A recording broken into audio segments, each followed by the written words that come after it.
Welcome back to Geared Up Windows YouTube channel. In this video, we will guide you on how to enable or disable extensions in Arc browser. If an extension or add-on is no longer required in Arc browser, you can disable it to improve your browsing experience, and when it is required, you can re-enable it to enable or disable any extension or add-ons in Arc browser. First open it.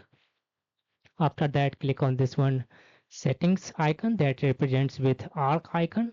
Click on this one settings icon.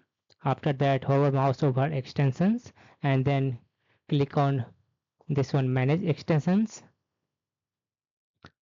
To disable any add-on or extensions in Arc browser, just toggle off or on.